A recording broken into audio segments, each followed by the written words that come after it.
जय हो। सबको मेरा सादर नमस्कार। मैं ज्योतिषाचार्य बिंदु शर्मा दिल्ली से अपना कुछ विचार रखना चाहती हूँ। जो कश्मीर की दुखद नरसंहार की घटना हुई है, इसके बारे में सोच सोच कर मेरा दिल बहुत बहुत भर आ रहा है। बहुत मैं मर्माहत हुई हूँ, इतनी आहत हुई हूँ कि मेरा किसी भी काम में कोई मन नहीं लग रहा। मेरे हाथ में कुछ नहीं है, पर जो भी मेरे विचार हैं शायद मेरे हाथ में भी कुछ आए तो देशवासियों के हाथ में भी बहुत कुछ आएगा। यदि कोई भी महिला पुरुष, कोई भी सज्जन मेरे इन विचारों को सुनेंगे और सहमत होंगे, शायद हमारा देश बचने के लायक हो जाएगा। मैं ये समझती हूँ कि देश को एक अच्छा नागरिक देने वाली उसकी माँ होती है।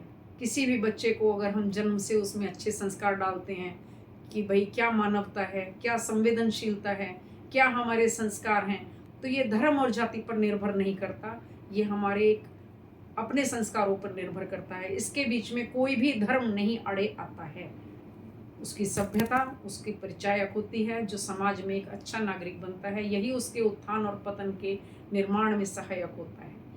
मैं कहना चाहूँगी कि अगर शिक्षा के साथ साथ सभी माताएं अपने बच्चों के नैतिक उत्थान के साथ में उसको अच्छे संस्कार देने शुरू कर दें, मानवता का पाठ पढ़ाना शुरू कर दें, तो शायद ये आतंक फैले ही ना। क्योंकि मैंने सुना है कि आतंक का कोई धर्म नहीं होता है। जो ये घटना हुई है बहुत ही मर्माहत है। इसमें धर्म पूछ पूछ कर मारा गया है। मेरा ऐसा मानना है कि किसी धर्म विशेष के ऊपर ये कलंक लगा है और उस धर्म विशेष को मिटाने की पूरी पूरी योजनाएं हैं। नहीं मैं जानती ये कौन थे, कहाँ से आए थे और क्या करने की इनकी मंशा थी, मगर जो भी थी बहुत गलत थी और अब जो भी होगा वो अंजाम भी बहुत बुरा होगा। उसको सोचकर भी मेरी रूह कांपती है। इसके बीच में कोई भी धर्म, कोई भी जाति नहीं।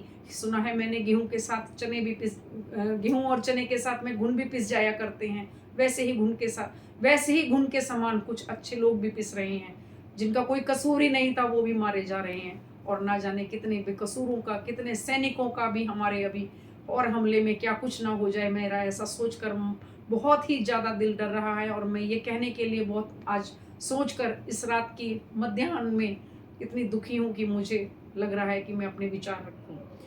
मेरा कहने का सिर्फ इतना सही आशय है कि ये एक चुनौती है, बहुत बड़ी चुनौती है। इस वक्त हमें संवेदनशीलता से, विचारशीलता से अपने आप को संभालने की ज़रूरत है। किसी धर्म और जाति में बंटकर ना कि हमें दंगा फैलाने की ज़रूरत है। बहुत सोच विचार के अपनी अपनी संतानों को अच्छे संस्कार देते हुए और उनको सही मार्ग पर चलाने की आवश्यकता है। और बच्चे सबसे पहले जो शिक्षा पाते हैं वो अपनी माँ से ही पाते हैं। तो सभी माताओं को मैं कहूँगी कि भाई अपने बच्चों को सही शिक्षा दें, उन्हें सही गलत का ज्ञान कराएं। और सबसे बड़ी बात यह है कि आजकल जो सोशल मीडिया फैला रहा है वो सिर्फ मनोरंजन है या भड़काऊ पोस्ट हैं, जिनकी मैं समझती हूँ अब से 25 साल पहले भी जो चैन अमन था वो अब 1% भी नहीं रह गया। अब से मुड़कर मैं पीछे देखती हूँ 20 या 25 साल पहले शायद फिर भी बहुत ठीक था, मगर अब तो दुनिया बिल्कुल खात्मे के कगार पर आके खड़ी हो गई हो। ये सोशल मीडिया बहुत कुछ अच्छा कर भी सकता था, कर भी सकता है और शायद कर भी जाए। यदि मेरे जैसे विचार कोई और नारियां भी आकर आगे रखें तो नारियों की पहल सबसे बड़ी होगी, क्योंकि मातृशक्ति ही इस पूरे देश को संभालती है।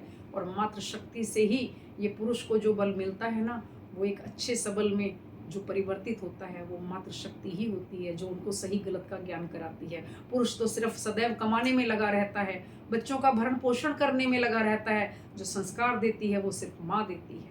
मैं समझती हूँ नारियों को आगे आना चाहिए और अपने बच्चों को संभालना चाहिए। वो चाहे किसी भी जाति से हों, किसी भी धर्म विशेष से हों, इसका कोई मायने नहीं रखता कि वो किस धर्म विशेष से हैं। क्योंकि आज अगर माँ अपने बच्चों को संभालेगी तो उसके बच्चे का जीवन तो संभलेगा ही, देश भी संभल जाएगा। वरना मैंने सुना है अंत बुरे का बुरा तो अंत भले का भला। आज उनकी संतानें अगर कुछ भी गड़बड़ करती हैं, गलत करती हैं, गद्दारी करती हैं, तो उन संतानों के जीवन का अंत भी बहुत दुर्दांत होगा। तो उस माता के दिल पर क्या गुजरेगी। अपनी संतानों को बचाइए, अपने देश को बचाइए, अपने सारे परिवार को बचाइए और इस देश के ऊपर कम से कम कोई बुरी नज़र ना डाले। ऐसे वाले आने वाले टाइम से सबको बचाइए। क्योंकि एक बहुत पुरानी कहावत है कि मूर्ख दोस्त से ज़्यादा अच्छा जो होता है वो एक बुद्धिमान शत्रु होता है। ये जो धर्म और जाति के नाम पर बहुत बुरा नरसंहार हुआ है, ये शायद ये कोई मूर्खों का ही काम था जो किसी विशेष धर्म के मिटाने के लिए आगे आए थे और उन्होंने धर्म विशेष का नाम लेकर ये नरसंहार किया है। मैं नहीं समझती ये कोई समझदार लोग थे। और सबसे बड़ी बात तो ये है कि भारतवासियों की सबसे बड़ी जो उत्थान की अब ज़रूरत है, जो पहले ठहराव की ज़रूरत है, उसके लिए वीरांगनाएं आगे आएं और अपने शस्त्र भी संभाल लें, अपनी औलाद को संभाल लें, अपने घर को संभाल लें। ये देश मेरा अपने आप संभल जाएगा। मैं ज्योतिषाचार्य बिंदु शर्मा अपने विचारों से सिर्फ यही हर भारत की नारी को कहना चाहती हूँ कि वो किसी भी टाइम, किसी भी उम्र में शस्त्र चलाने के योग्य होनी ही चाहिए। अपना इस फोन से, इधर उधर की बातों से, कुसंगतियों से, चुगली चपाटियों से, सब दौर से बचते हुए अपना कुछ समय निकालें, जैसे लाठी चलाना, जैसे अपना योगा करना, अपने आप को रोग मुक्त भी रखें और मन को भी रोग मुक्त रखें।